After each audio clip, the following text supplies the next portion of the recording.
listening to the Pelicans postgame report on the PRO Media Network for all things Pelicans.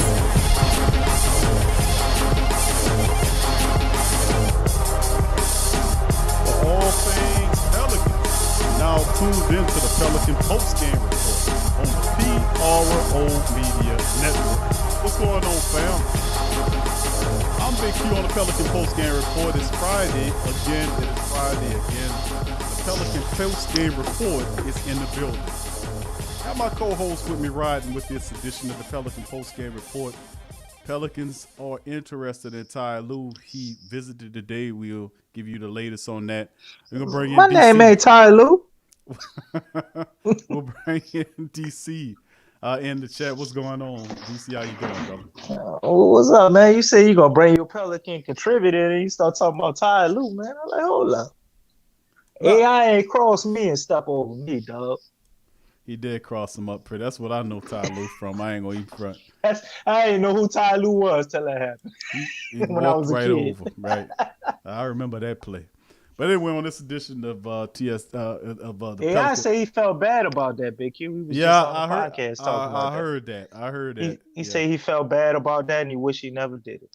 Yeah, I heard that, man, and I remember seeing that. I was like, man, that was an iconic move. But really, the truth be told, Tyronn Lue ain't take any offense to it. They won the championship, so I mean, it is what it is. He got the ring. Iverson didn't. But anyway, in this edition of the Pelican Post Game Report, we're gonna recap the latest. He did put 48 of them things up Ty Lue head though. Yeah, that's about all he can claim, though. We're going to cover that, but we're going to get into also other Pelican news items of the day, including stories situated, that's right around your boy, DC, Elvin Gentry. We're going to talk about that. Also, other. You thought everybody's favorite grandpa. He's back in the news fold. That's right. Why the hell not? Why not have him in the fold? We just got you talking about Dimps last show, so might as well bring Gentry in there, right? But anyway, we'll talk about that. That's the grandpa I go hang around if he was at the family picnic and hope he give me some alcohol. Yeah, he'll definitely have a couple of bottles, plastic bottles of Heavenly Hill in his back pocket. But we'll talk about that. We got other news involving former Duke basketball stars and their potential to join with the Pelicans as well. We also got news pertaining to Chris Finch. That's right, assistant coach Chris Finch is drawing interest elsewhere. We'll break that down as well. And also we'll talk about an article that was covered in one of the latest publications. Pelicans should shop for bargains like Trey Burke, Jay Crowder, and Nerlens Noel. We'll look at that as well. And then, of course, toward the back end, we'll give you our thoughts on the Doc Rivers, who the Pelicans wanted Doc Rivers. The Philadelphia 76ers were able to pull the trigger, and Doc is now a Sixer. We'll give you our thoughts on that. All of today's episode of the Pelican Post Game Report. So big ups to the family members, GM Kev and DJ. Big ups to the family and the rest of the family members chiming on this installment of the show. So without further ado, family, we'll get right into it. In the first article, we want to talk about the Pelicans interviewing Ty Lue and among other stories. And of course, with the Doc Rivers story and the 76ers moving really fast to secure the services of Doc Rivers. Man, listen, Tyronn Lue was their favorite. And of course, you heard the rumblings dealing with D'Antoni. But, when Doc came open, Philly says, no, that's our guy. They moved on him. They got him. Big ups to Philly for doing that. You got Donovan. Billy Donovan signing with the Bulls. Big ups for them from doing that. That was a fantastic move, by the way, for Chicago. That was an excellent move, getting Billy Donovan. I could see Billy Donovan being up there for the next 10 to 15 years. He's going to get that Bull team together, and they're going to be competitive, man. So, and then, of course, they're in the East, too, and you're going to see a lot of – and they got some talent there. Man, listen, I love that Billy Donovan move. Thumbs up to the Chicago Bulls organization for finally getting that right. But anyway, let's talk about the Pelicans organization. And this was based upon a tweet sent by Adrian Wojnarowski. It says that New Orleans were among the teams planning to interview Clippers assistant Tyronn Lue, in which he is definitely mentioned for being in the building. He was immediately linked to the Pelicans. Gentry was dismissed when Doc Rivers agreed to the deal yesterday, which gave him a 5-year deal. We'll talk about it toward the back end of the show. That he might be the current favorite to fill the post. So the Clippers are also interested in Tyronn Lue as well as his name is surfaced as one of the top candidates to replace Doc Rivers there. But despite the second round playoff exits out of the bubble, the Clippers remain strong championship contenders. With Leonard and Paul, they should present more inviting opportunity for Lou than the younger core of the Pelicans. And that is something that we talked about as well. So Tyronn Lue meeting with the Pelicans, and they're going to talk about it. DC, a lot of people originally said that Tyronn Lue was the guy. We thought he would be going to Philadelphia. Now with Doc River into the picture, took his position.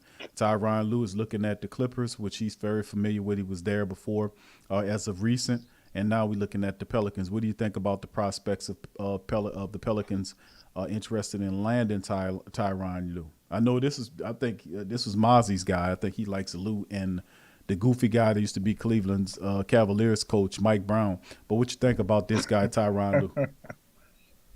Musical chairs, man. That's what it's boiling down to. It's just looking at the coaching search for the Pelicans, as well as some of these candidates and others. Tyronn Lue obviously looked like he wanted that Philly job. I think if he had to fall back on it, he wants that Clippers job. Currently he's comfortable. You ain't got to move. You ain't got to do nothing. The players. I think he's kind of waiting on that. But there's a lot of real Clippers possibly getting Phil Jackson to come. I don't know how serious that is, but they're going to kick Tyronn Lue if Phil come back. So then we'll probably be looking back over here. So it's a lot of things going on. The Clippers picked their coach, Tyronn Lue, on the decision. He's convinced in whatever this is with the Clippers, and he's probably going to hold on and wait if he can land that job as opposed to signing with the Houston Rockets, I think is the other team that he went visited with.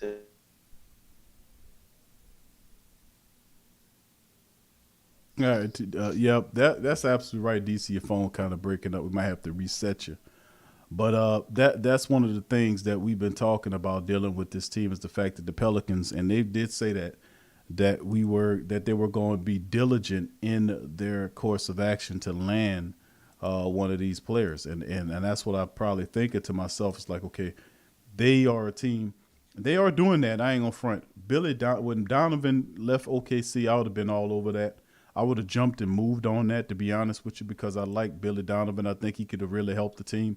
When Doc Rivers came out, I know for certain that that they were interested in bringing Doc Rivers back to this team. To signing Doc Rivers to the Pelicans, but of course I think Sixers outbid them, and we don't know the particulars of the contract. But Doc Rivers have Embiid, they have Simmons there, and he probably sent an opportunity to coach there as insular. I think that was a great signing as well for Doc to go to Philly.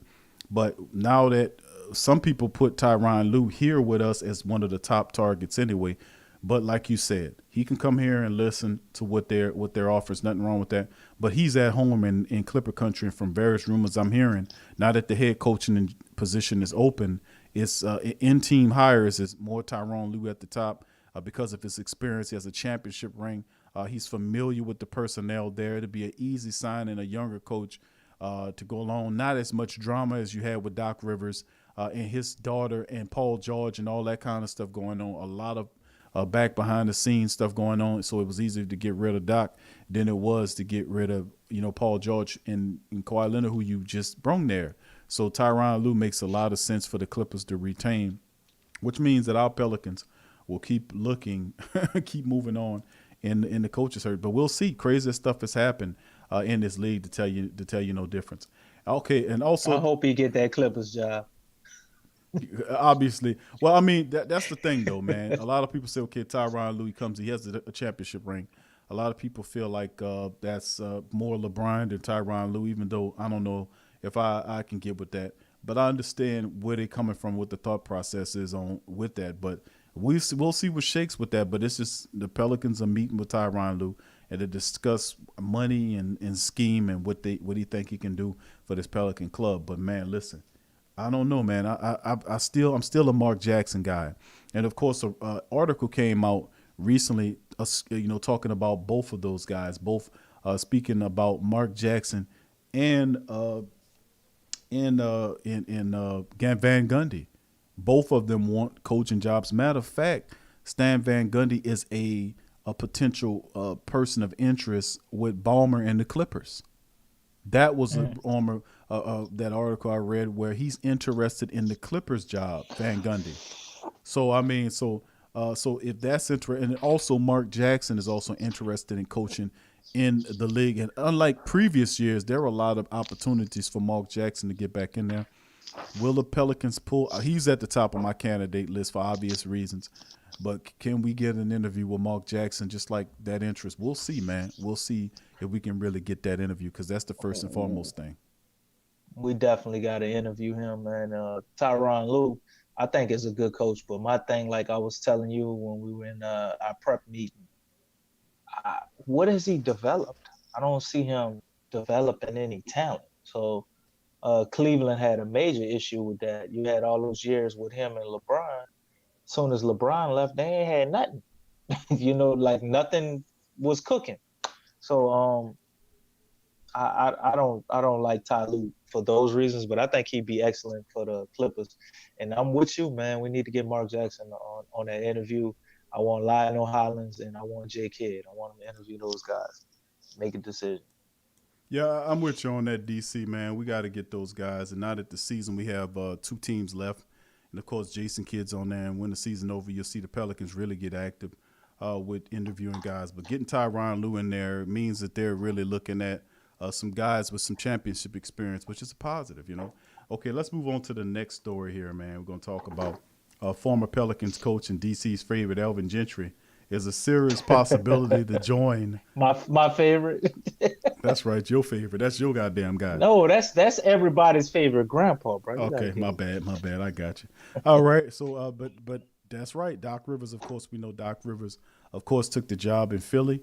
And with that being said, he's looking to fill out his staff, and one of the names that's being bounced around is, that's right, you got it, everybody's favorite, Heavenly Hill drinking coach, Alvin Gentry. That's right, he's stepping up to be, and want to hire him to be an assistant coach on Doc Rivers' staff, which is interesting. And that was released by Adrian Wojnarowski. It says that they're interested in adding Gentry as an assistant coach to the team.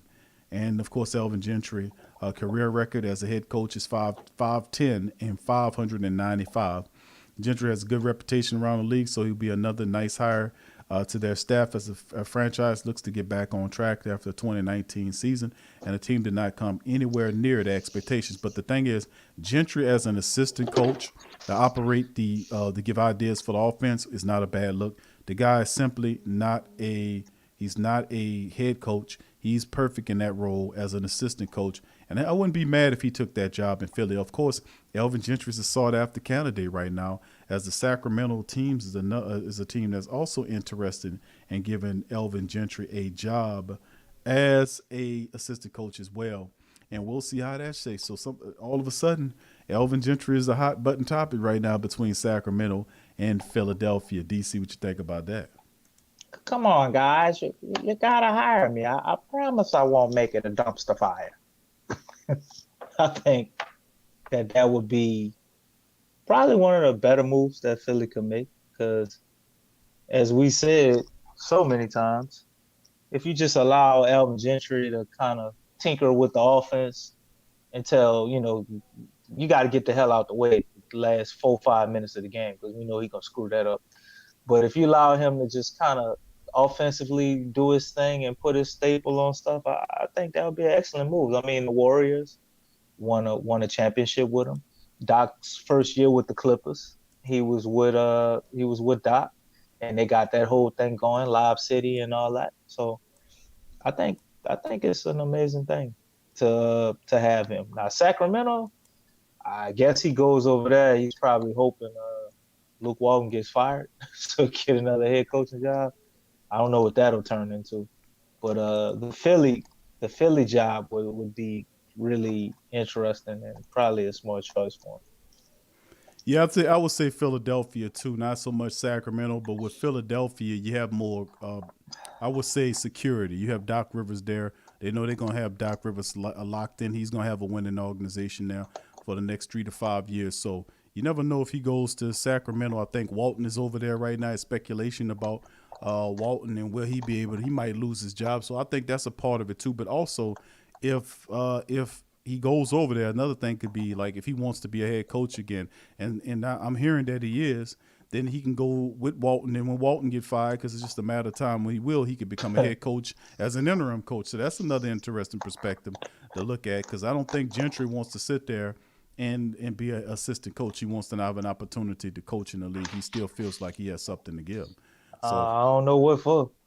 well, Heavenly Hill make you do and think strange things. But anyway, big ups to Donald. I see you in the chat. Tell me about it. Big ups to you as well. Thank y'all for joining us for the live stream. Please hit the like button, family, and share the show's link. All right, moving into the next topic there, DC.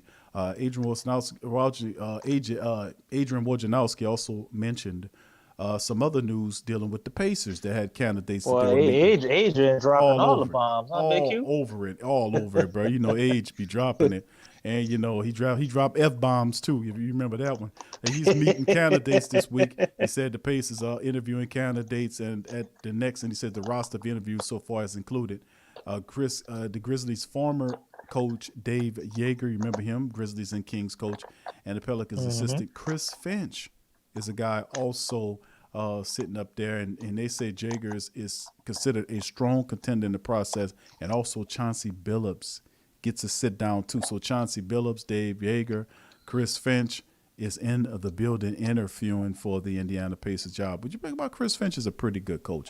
I like what he did when we had DeMarcus Cousins and Anthony Davis. He got credit for making that work, and he helped out a lot here. It's just a shame that but he's a well-liked coach. He knows the scheme. What do you think about his prospects of catching on with the Pacers? I like to keep him on our staff in the position we have him in. I mean, as you know, he's a good coach. A lot of people don't remember that he kick-started that whole thing over there in Denver. He had a lot to do with that. I think that the Pacers are kind of just looking, and a lot of teams they're waiting for this finals to be over, because we got a lot of candidates there too. So it's going to be another free fall once that happens. But everybody's getting their ducks in a row and doing their due diligence, man, and setting up their first, second, and third guy in case they go off the board. And Chris Finch is one of those guys that will be closer to the top of the list as opposed to middle of the pack or fumbling around at the bottom, Alvin Gentry. Yeah, you know what? That's the thing. Looking at what the Lakers are doing, you got Jason Kidd sitting on that staff right there, and he is going to be a really sought after a coach in his team. The thing is, do the Lakers try to keep Jason Kidd, even though the team, they'll win, if they do win the championship, with Frankie V as the coach, where a lot of people believe Frankie V is a fall guy, and he's merely a placeholder because of the scandal that happened with Jason Kidd. So they're quietly waiting for that to settle. Well, it's settled, and they're waiting for an opportunity to move Jason Kidd into the head coaching role. Frankie V if they do win the championship this year with him at the helm, does that change the prospects of keeping Jason Kidd? Because I know they want Kidd as the head coach. That was just a sneaky way of going about it. Will they block opportunities to bring Kidd, bring him to the Pelicans or any other team for that matter? So I guess we just have to wait and see. There's a lot of coaching candidates out there, family. As you know, you hear the music. Here we go. We got a break coming up. When we come back on the other side of the break, we'll cover the rest of those stories. We'll dive in more of the Jason Kidd question. But let DC see what his thoughts is on that as well. We also will talk about Doc Rivers agreeing to that deal with Philadelphia. We'll cover former Duke basketball star has his sights set on the Pelicans and possible candidates in the bargain bin that could fill role positions for the Pelicans next season. So stick with us. We'll cover it all on the other side of the break. You're listening to the Pelican Post-Game Report on the PRO Media Network.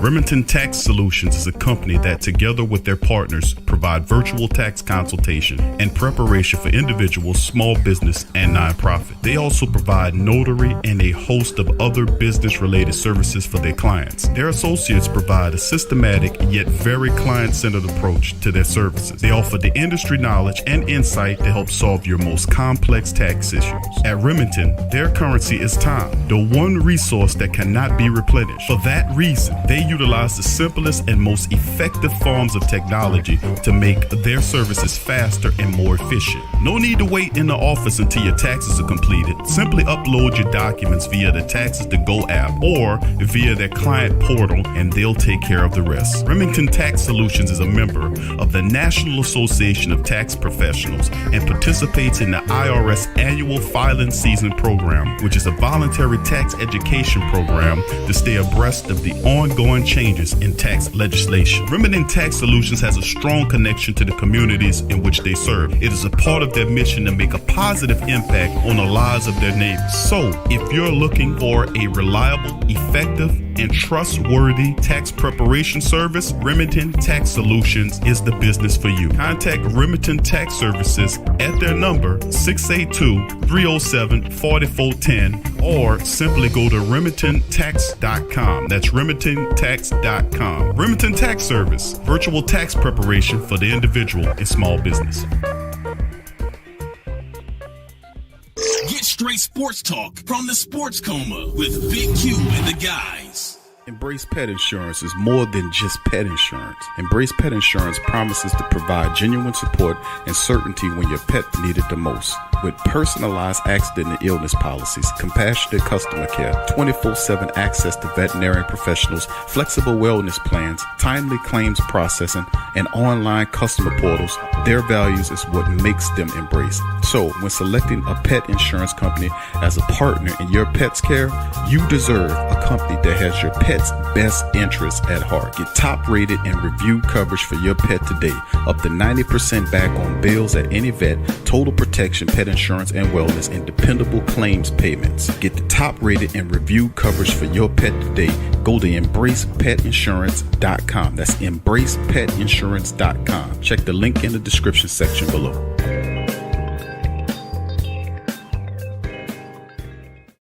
Get all the latest news and updates from your New Orleans Pelicans at the Pelicans Eye View, the new and official Pelicans Daily Journal, covering everything Pelicans. Attention, everyone. Get breakdown on games, free agent signings and potential moves, unbiased opinions and straight up facts with statistical analysis from G Balance. Go to www.thesportsdaily.com/Pelicans-I-View. Are you a boxing fan? Check out Ring Kings Boxing only on the PRO Media Network. Do you need a domain name? How about a host for your website that can work with WordPress? Try Namecheap.com. They make registering, hosting, and managing domain names for yourself or others easy and affordable because the internet needs people. Namecheap is an ICANN accredited domain register and technology company founded in 2000. It's one of the fastest growing American companies according to the 2018 Inc. 5000, celebrating nearly 2 decades of providing unparalleled levels of service, security, and support. Namecheap has been steadfast in customer satisfaction with over 10 million domains under management. Namecheap is among the top domain registers and web providers in the world. They offer a full selection of popular and unique domains along with fully featured hosting packages, SSL security certificates, WhoisGuard privacy protections, and more, all at the lowest prices in the industry. So if you need a domain name or hosting or anything else, think Namecheap.com. That's right, Namecheap.com. Check the description section below for link. There's a lot of reasons to be a fan, but only NBAstore.com has all the gear. Are you a Pelicans fan? Check out the Pelican postgame report on the PRO Media Network.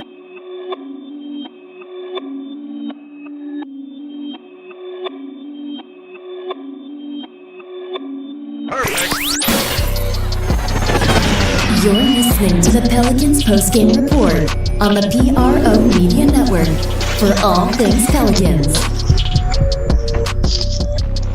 For all things Pelicans, you're now tuned into the Pelican postgame report on the PRO Media Network. Man, listen, man, this first candidate, man, the Pelicans got an opportunity to meet with Tyronn Lue. They had to fly out to meet with him and get with him. But Lue is now, there's no real shaking word on exactly how it went, but Lue will now take part in interviews with the Clippers and the Rockets over the weekend, ultimately before making a decision. He's currently the only known coach the Pelicans have interviewed so far. But listen, he has a championship. He's 4 seasons. He's 2-11 in 211 games in charge of the Cavaliers in that span. He went 128 and 83 in the regular season, and was 41 and 20 in the playoffs with 3 consecutive trips to the NBA Finals during his time as a coach. Current Pelicans vice president of basketball operations, served as a general manager with Tyronn Lue, so there are relationships there. But once again, we pose the question: is Tyronn Lue called on Griffin, who's the VP, or is it the general manager? It should be the general manager, Trajan Langdon, who has his own idea for a coach. So this smells like David Griffin right here. Like you said, he'll talk to the Clippers, he'll talk to the Rockets as well, and then he'll make a decision coming soon. So this will be interesting to see just how this shape out. I'm not too enthused about Tyronn Lue being our coach if he decides to come to the Pelicans, although I do want the Pelicans to do their due diligence. This is the first guy that they're going to that they've interviewed, and you don't want to just sign the first guy that you interview. You got that'd be kind of irresponsible. But nevertheless, that was the latest news on it, and we'll have to be able to keep watching to see what goes on. But there are many other great coaches out there. I like Mark Jack is there, Kenny Atkinson as well, another favorite of mine. So there are several really. DC likes David Fisdale. So there are a lot of great candidates out there. And like I said, no, Big Q. Go ahead, DC. Make excuses. I said Lionel Hollins. So I like Fizz. You don't like Fizdale. You tell me though. Not over Lionel Hollins. No. Who's talking Lionel Hollins? Me. What do you mean? Who's talking Lionel Hollins? Me. Nobody wants Lionel Hollins. DC, come on. Nate McMullen. I like that. I take him over Fizdale. There's some guys I take over Fizdale. I take Jason Kidd over Fizdale. That's an easy one though. I mean, I'll take Jason Kidd over a lot of coaches. I don't know why you talking about what you so low on Lionel Hollins for, man. I mean, I like Lionel Hollins. I think if I can imagine having Lionel Hollins down here and turning that Memphis Grizzly grind to New Orleans grind. Could you imagine that? The New Orleans grind playing defense like the Memphis Grizzlies did when Lionel Simmons ran that squad. I mean, that he created him. They give Tony Allen and Zach Randolph credit, but really that was Simmons, man, that set all that in motion that created that. So I actually enjoyed that, man. I think Simmons will make a hell of a coach, man. I love to bring that Memphis grind that he did there to New Orleans so it can become New Orleans grind. I love the idea. So this why you give me such a hard time about Lionel Hollins. You want the dude that continued the grind. What about the dude that started the grind, man? The Memphis grit and grind was started with Lionel Hollins. I understand your guy was good as well, but I don't think there's any replacement of an original. I said that. I just said that. I mean, okay. Well, you was giving me a hard time, bro. You sound a little condescending over there. No, I'm saying it's my coaching decisions. There's other coaches. You tried to put Fizdale at top of my list, bro. I had to clarify some things, man. You liked Fizdale. I didn't say he was your number one choice. Although Lionel Hollins to me I like Lionel Hollins a lot. He's an older coach, but I like his style. I like what he's doing. He's on the bench with the Lakers right now, so who knows? He might be a guy that they talk to, although, like I say, I still see one of them hitting coaches in Will Weaver because of the connection between Trajan Langdon and Will Weaver, man. I'm just saying. Well, you do know Didi Louzada is going back to Sydney with Will Weaver, right? He ain't coming over here, man. So could that be an indication that Will Weaver has at least another season over there, or maybe another 2-3 seasons? We stashing a coach and a player. Perhaps I know, but any time you're looking to hire a coach, because I'm pretty sure once this coaching decision is made, this will be it for the next 4 years. So this is probably a good time for anybody to be able to, if you're looking at Will Weaver, to make him a coach. And the truth be told, they got a lot of young coaches in the league who had to earn their way ups. We talking about the Michael Malone. We talk about the Malones. We talking about the Quinn Snyders. We talking about the Eric Spoelstras. They started from the bottom and made their way up. And Will Weaver could be that story too. I've studied Will Weaver. I've seen that everywhere he went, he has success because the guy knows how to develop players. He knows how to communicate the game. And he's one of those universal speakers that I think would know. He's a savant, as you were, like one of those smart coaches like Stevens in Boston. You got those guys like that, and I think Weaver, if given the opportunity, he could be able to perform. So it would be interesting to see if you can have a coach. If they don't want to say, okay, we don't want Will Weaver to be the first choice, how about bringing in a veteran coach and we put Will Weaver as his assistant? So, I mean, I can even see that kind of scenario playing out as well. But the decision, once again, is not on David Griffin. It is upon the head of Trajan Langdon, who is our current general manager, unless they fired him. Of course, Donald saying, what about Cassell, Jerry Stackhouse? Those are also interesting names. I do like Stackhouse a lot.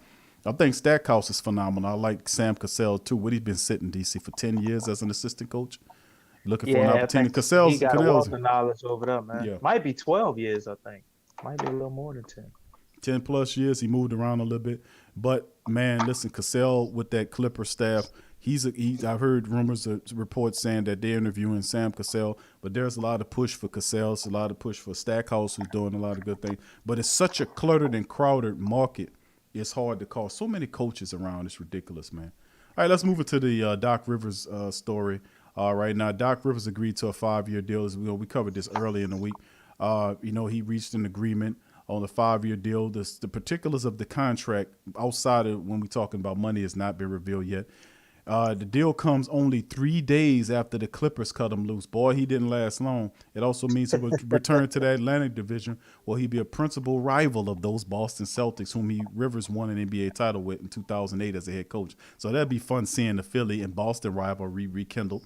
General Manager Elton Brand on Monday reached out to Rivers, and I think him and Brandon, you got to be Elton Brand, name brand as I call him. You got to give him credit because he did a great thing, man, by getting Doc Rivers into the Eastern Conference and with Philly, with Embiid there, and of course the familiarity that he has with Tobias Harris as well. So I think Doc can be able to fill out his staff and do a good job with him. This was a terrific hire by Elton Brand. Rivers takes over the Sixers team that lost in the first round of the Eastern Conference playoffs and continues to consider changes to the roster. Brand remains determined to construct everything around Embiid and Simmons. He said there is hope that a reunion with Rivers can be impactful, and with Harris, as I spoke about Tobias Harris, maximizing his play as well. And then the thing is, with Rivers, under Doc Rivers, Tobias Harris found his best professional career, averaging 21 points a game and shooting 50% from the field, or 43% from downtown. So if he can have that kind of reawakening for Tobias Harris along with the rest of those guys, they're going to be looking terrific. Now, Rivers was late entry into the process and was being focused on by Houston. I thought Houston wouldn't be able to get him. That would have been a real terrific move to land Doc to go there, but he wanted to go to Philly. I think he did the right thing, getting the hell out the West, to be honest with you. He succeeds Brett Brown after 7 seasons, but also was fired as the 76ers swept by the Celtics in the first round. Philly hasn't won a championship since 1983. 1983, that's when they won the championship last. That's when Dr. J was in the building, and they got that championship for him, and they swept the Lakers to get it. So anyway, let's move into the next item here. DC, we're going to talk about former Duke basketball star setting his eyes on the Pelicans. And you talk about this young player, Trey Jones. What could you tell us about Trey Jones and his potential pairing, if possible, with the Pelicans? Trey Jones is actually a good candidate for us to be able to get if we can get him at maybe with our first second round pick. He's someone that played with Zion. Him, R.J. Barrett, Cam Reddish, that whole freshman four that you had going on.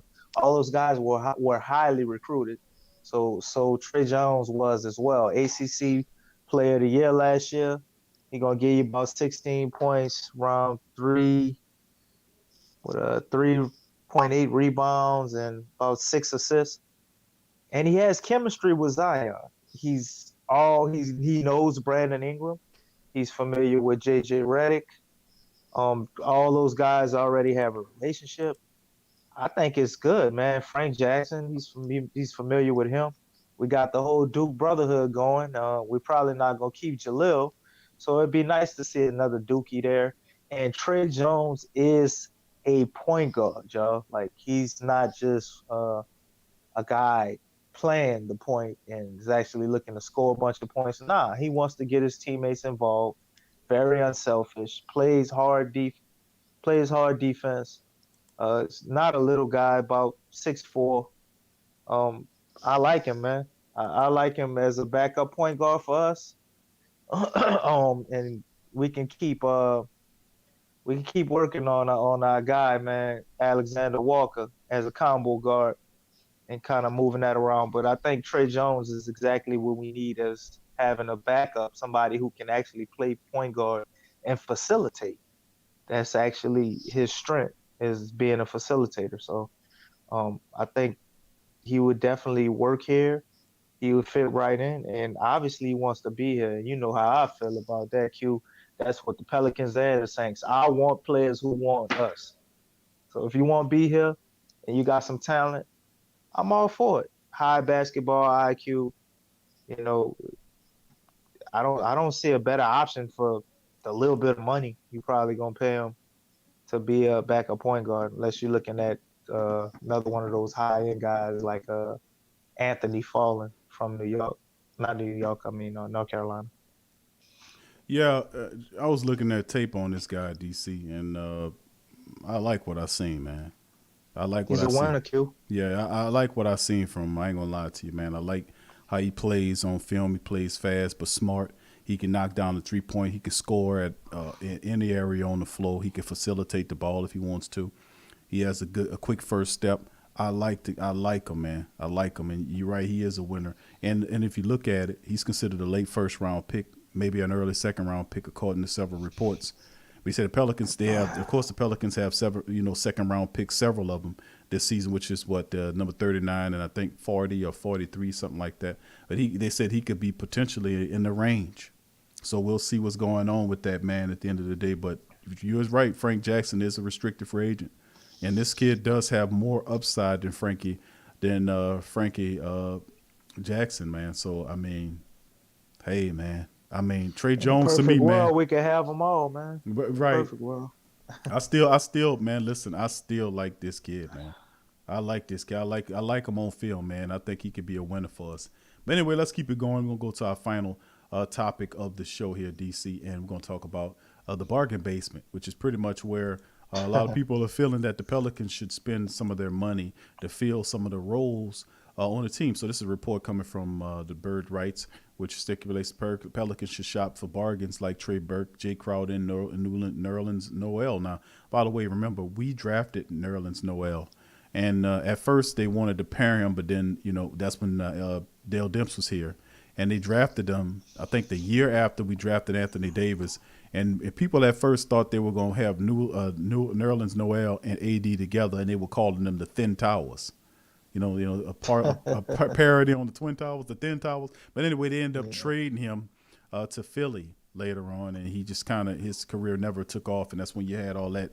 Jahlil Okafor was there, Noels was there, and they had just a bunch of centers there, and it was, what the hell are they doing with all these picks?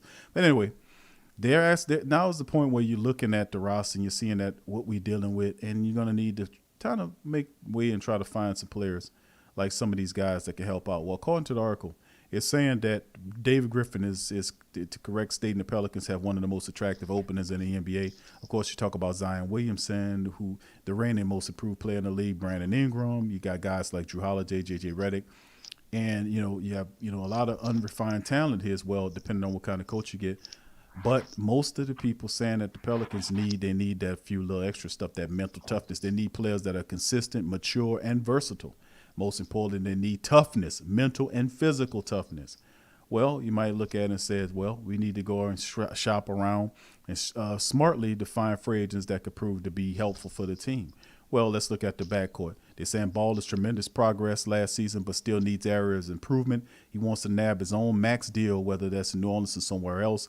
And of the remaining guards on the roster, NAW is still too raw, and no one in the trio of Holiday, Redick, or Hart should be expected to run an efficient offense. Well, the lack of solid veteran backup is proving the Pelicans a problem last year.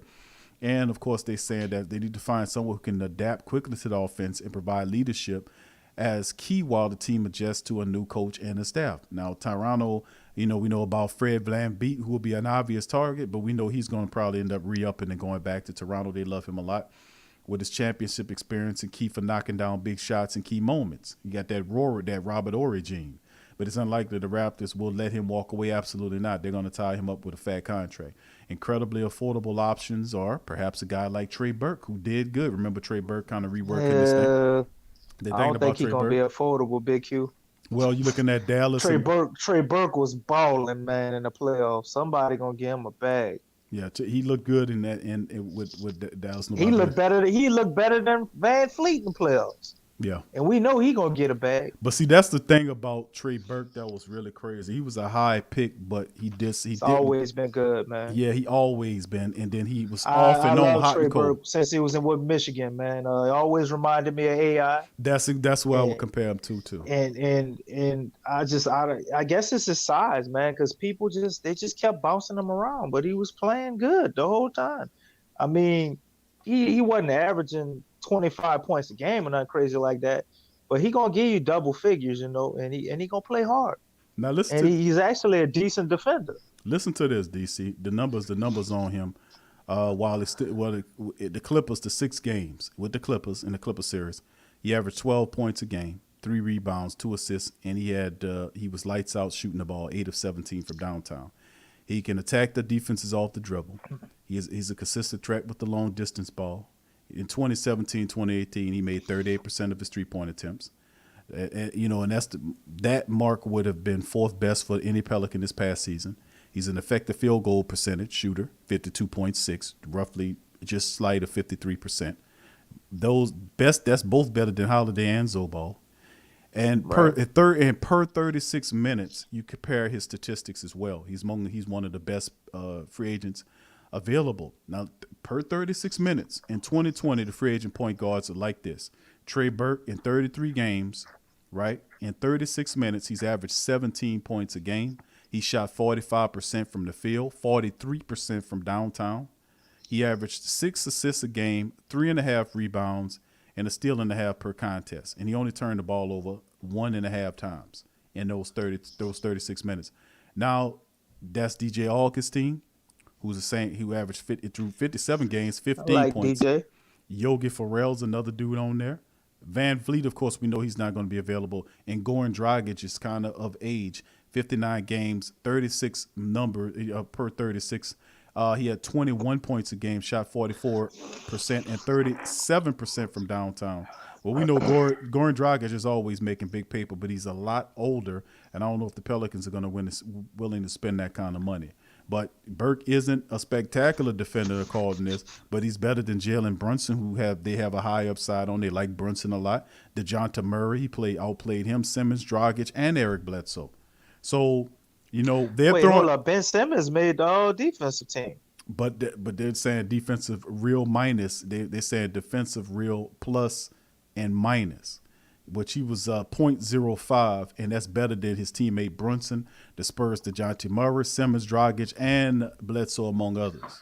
So, but the reality is Trey Burke is who they're comparing him to and saying that that's one of the guys you can look at getting. I don't know if Trey Burke is that guy. It would be awesome to get him, to have that type of punch on the I would like to have him. I don't know what that means for the other Trey Jones that we just finished talking about. We get Trey Burke. I don't think we grab him. But it would be real nice to have, man. And he would improve our team tremendously. Kevin said, yeah, we should snatch Trey Burke. So, I mean, that's interesting to put it. Let's move on to the wing defenders here, DC. This is where you shine out about just like your commentary on David Fisdale because you like him so much. Let's talk about the wing defenders here. Wait, what? Where's this Fisdale nonsense coming from with you, man? Man, you've been talking about David Fisdale. Knock it off, man. Man, I mentioned David Fisdale a few times, man. A few times? You mean 200 times? I've been. That's why I corrected you. I've been harping on Lionel Hollins. I said Lionel Hollins a lot of times. I hear you, DC. Thank you, sir. You got that mixed up with Fisdale for some reason. No, I think didn't he? He was over there in Memphis. No, sir, I'm not. Fisdale was over there in Memphis. No, sir, so I am that's not. That's why you getting it mixed up. No, sir, I'm not. You mentioned Fisdale 200 times. You are, Big Q. And that's an understatement. You just making up stuff now. Wait, hold on. What? This Big Q from the. I think DC's phone is cracked again. Oh, this Big Q or this little Q? Jay Crowder. Let's talk about the wing guys. We got Jay Crowder next. They talking about Jay Crowder. Okay, Jay Crowder looking good. And listen, DC, whether he's with Boston, whether he's with Miami or anybody else, Jay Crowder steps up and he's a big time player. I love his toughness, his versatility. He can guard multiple positions. And he's 30 years old, but he still has a few good years ahead of him. He's a physical defender, a good rebounder, and he's a capable outside shooter. Now, he's a bit undersized, 6'6", but he still get the job done, and he can guard 4 positions if you need him to. Now, his $7 million price tag is, even with a slight increase that you might be able to fit it with the mid-level exemption perhaps. But another interesting option is Memphis forward Josh Jackson, who didn't really develop. Phoenix gave up on him, pretty much gave up on Josh Jackson. I like Josh Jackson. You're right. DC, this is another thing. He has talent. He has to develop his shot, but he was getting better with that shot. He's long, 6'8", and I'm pretty sure you can get him for a good price. So, what do you think about Josh Jackson or Jay Crowder as potential guys at the wing? I'm gonna go with Josh Jackson because his upside is a lot higher and his price tag is gonna be lower. And if he develops into what I think he could be, we could have a lineup where you could play him if we keep the team the same as constructed. He fits right into our small ball lineup. If you want Zion to play center, he could come right in and either play small forward or power forward in that lineup. And with Brandon Ingram also being out there, and I think it would be an interesting dynamic because the dude plays defense.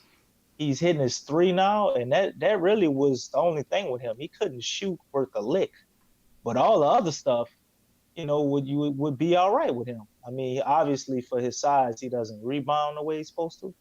But he has a lot of upsides with things outside of scoring. So I think he would probably be the best pick, man, and financially and potential-wise. Yeah, you're right. 6'8". He's long and really defensive first before anything. You're right. He has worked on the shot. I think it pissed him off when Phoenix gave up on him. But he averaged. That dude was drafted like number 3 or 4. I know, bro. I know. And at first I thought it was his afro throwing him off, but he cut it all off and became a better player. How about that? But he averaged 13.3 points, 3 rebounds, DC. That ain't in 21 minutes per game. He had 37% shooting from distance, what was 8% points higher than his career average. So, from February the 20th to March 10th of this past season, now he's finishing around the rim increasingly significantly. During his first 2 seasons, he converted almost 56% of his shots within 3 feet of the basket. In 22 games this season, he improved that to 78%. So he defensively, he finished 5th on the Grizzlies in defensive box plus minus over that span and held his opponents to 43% shooting. He's long, man. And he can play defense, man. And you're right, we can definitely get a Josh Jackson for cheap, and he'll be a part of a young core there, man, which will really be interesting to do. I think he love it here, man. He love it here. We're becoming the reserve for throwaway players that actually have talent. They come here and refine themselves, as you've seen Lonzo Ball and Brandon Ingram do. Why not Josh Jackson? That's true. I like the Josh Jackson move as well. Okay, let's talk bigs, man. Stretch bigs, and then we'll go rim protectors, and that'll conclude the show. All right, stretch bigs. Because we got Nico Melli was supposed to step up in the front court shooting threat for the Pelicans. When they lost, they traded Nico Mirotic and let Christian Wood go in free agency. I know you was advocating you like Christian Wood a lot. Nico Mirotic was a guy they let go because he had a heavy price tag. But I love his, I just like how he shoot. But he had a lot of money they didn't want to pay. And then, of course, Nico Melli is a guy, he was a hesitant shooter too often. It was one of the Pelicans' weaker defenders. He was not fleet of foot, that's most certainly. Though Wood is back on the market, Christian Wood is back on the market, it's hard to envision a scenario where the Pelicans, he returns to the Pels, although I would love to have Christian Wood back down here.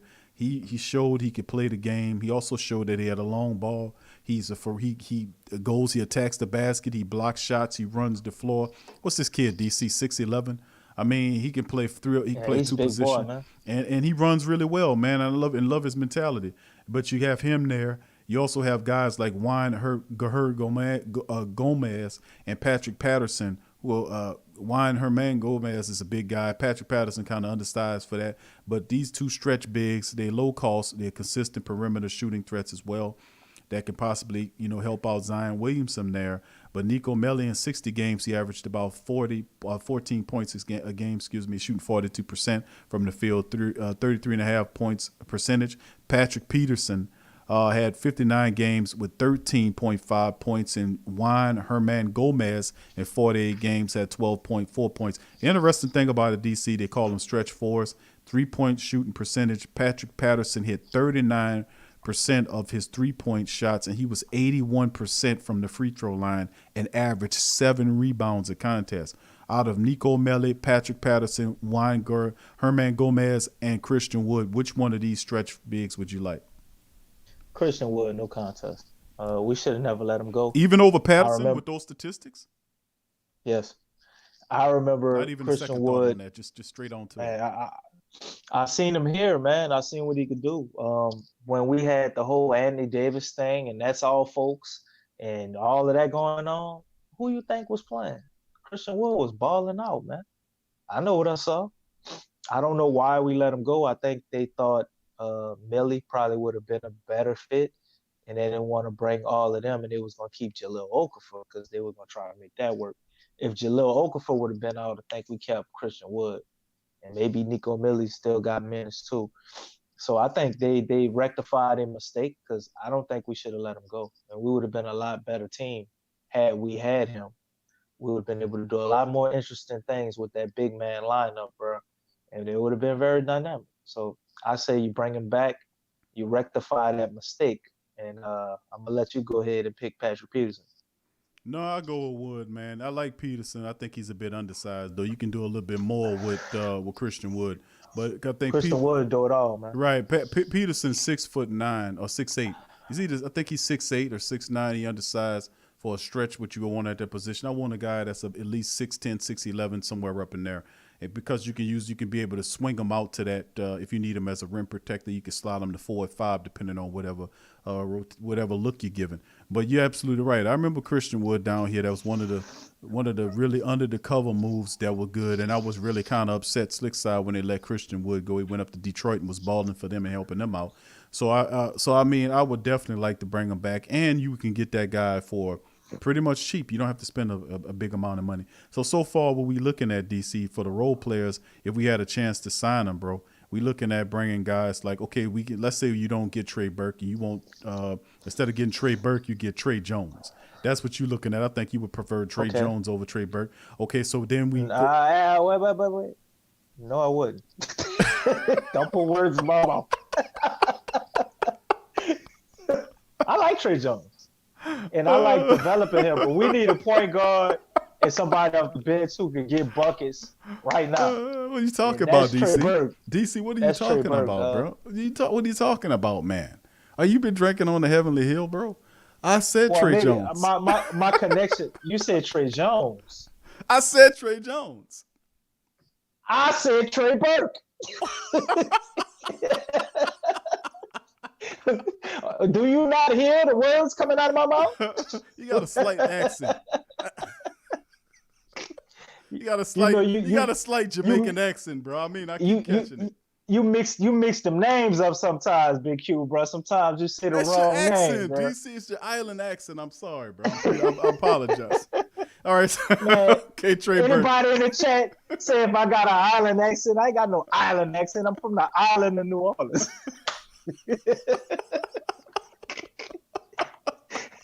Oh, no, don't get me started, DC. Don't get me started on this show, bro. Leave that alone, bro. All right, now let's get going. Okay, DC likes Trey Burke.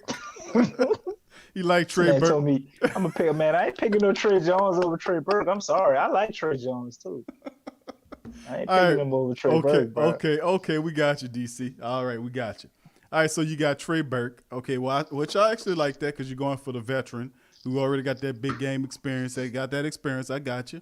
And then we go to the next move, which would be Josh Jackson, which is he's a stretch guy there, 6'8", youngster that can help. He's cheap. You might have to pay a little bit for Trey Burke, but you do get Josh Jackson, and then you bring Christian Wood in. That's a really nice role, a bunch of role playing guys off the bench. You got size there, you got shooting there, You got a lot of potential there, and you don't have to spend a lot of money to get those guys. Now let's talk about rim protection, DC.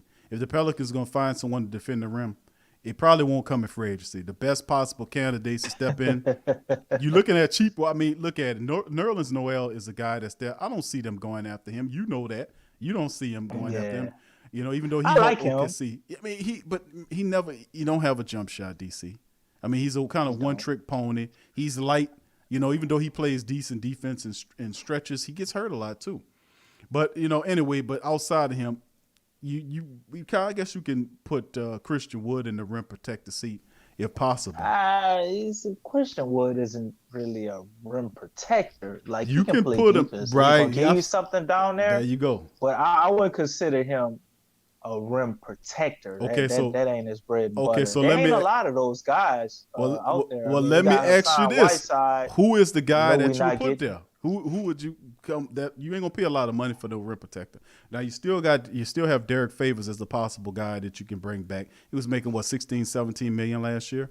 So do you bring him back? Do you kind of cut about 30-40 pounds of weight off of Zion Williamson, then attach it to the back of Jackson Hayes, and do you run and then throw him in the gym for the whole summer? That's too much, Big Q. You trying to make a bionic man over there, bro. Listen, DC, you cut about 30-40 pounds, about 30 pounds off him. What Jackson Hayes, about 20 pounds right now? So you cut 30 pounds off him, then put that 30 on Jackson Hayes, and he'll wear 250 and 6'11", put him in the weight room. Then you might have your center. You wouldn't have a guy that's light and ass sitting up there 215, 220. I think we 1 year away with Jackson Hayes, about his third year. I think you're going to see him take off defensively. I mean, if you follow Anthony Davis, his first year, he was good. His second year, he got way better. But his third year is when he became that dominant force. DC, not to cut you off, but that's music playing on the show. We about to leave the show. But that was an excellent analogy on the lightness of what Anthony Davis was when he first came to the Pelicans, and he had to develop his body into what he is now. So hopefully we can have a similar transition with Jackson Hayes. We got to address that on the next show, by the way. All right, but thank all you guys for joining us on this edition of the Pelican Post Game Report. I'm Big Q. He's DC. Thank y'all for joining us. Hit the like button, share the links, and peace to you guys. Be safe. Peace. Are you a Pelicans fan? Check out the Pelican Post Game Report on the PRO Media Network. The Kleins family has been getting people to go nuts for old nuts since 1995. As legends have it, a number of the Kleins friends who heard the idea said you can go nuts trying to name a store like that. In the excitement, the Kleins thought their friends said old nuts instead of go nuts and proceeded to throw caution to the wind. Old Nuts has over 2,000 items, bulk and wholesale prices of a whole lot of your favorite fruits, nuts, and confections, a selection of gift baskets for any budget, any occasion, and provides one of the best and impressively rated shopping experiences on the web. Fact is, between their selection, service, speed, or their online presence in the virtual mirror retail experience, they have developed an enviable client base that's comprised of personal and professional customers who count on their remarkable range of gift baskets. Think of gift basket, think about Old Nuts. Check them out, oldnuts.com. Check the link in the description section below.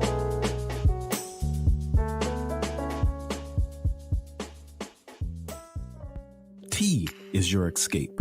It's your opportunity to create a moment for stillness, for reflection, for yourself. It's your connection to a world of senses, flavors both exotic and familiar, energizing and relaxing. It's your retreat from an increasingly turbulent world. It's the perfect paradox of simplicity and complexity. Teabox.com connects tea to people, uniting the richest flavors of the finest teas with the curious, the cultivated, and the adventurous all over the world. The freshest tea you've ever tasted, from crop to cup. There's simply no simpler way to experience the wonderful complexity of tea. Teabox, packing up the freshness. Tea thrives on freshness, and so do they. Teabox temperature and humidity control facility ensure that tea is maintained. The teas themselves go into oblique bags with aluminum layers that protect them from excess moisture and light. With Teabox, shopping for fresh, loose leaf tea is easy because you make an informed purchase. You know exactly where your tea is coming from. So for the freshest teas in the world, check out Teabox.com. That's right, Teabox.com. Check the link in the description section below. Are you a boxing fan? Check out Ring Kings Boxing only on the PRO Media Network.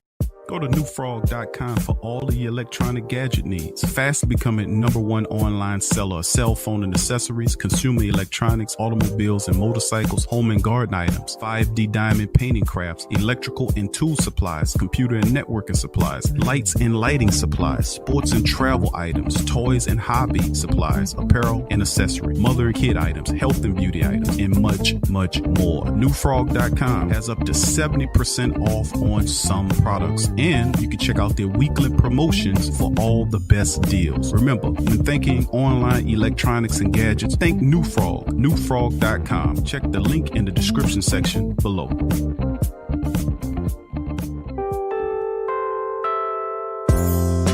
In today's world, children are bombarded with negativity on television, online, and at school. Our kids need to have a positive outlook on life and the world around them. I want to share with you a valuable resource you can use to bring positivity into your child's life. It's the new book, 101 Powerful Children Affirmations, a guide to positive child self-image, from author and dad, G.J. Barabino. This is a simple guide loaded with wonderful and inspirational affirmations designed to uplift young people's spirits. This positive and powerful children affirmational is chock full and loaded with wonderful inspirational sayings that will lift your child's self-image to whole new levels through the awesome power of spoken word.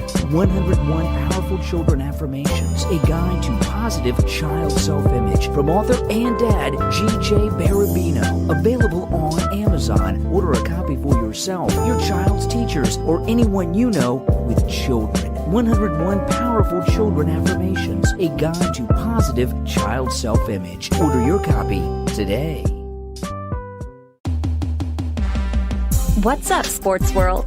The PRO Media Network is on a mission to reach 10,000 subscribers. So besides our regular programs like the Sports Coma with Big Q and the guys, the Pelican Post Game Report, Rapid Fire TSC, and others, we will be expanding out and offering other content like movie, anime, and gaming reviews for your entertainment. So if you enjoy our content, please donate at our Patreon page. Also subscribe, comment, and share.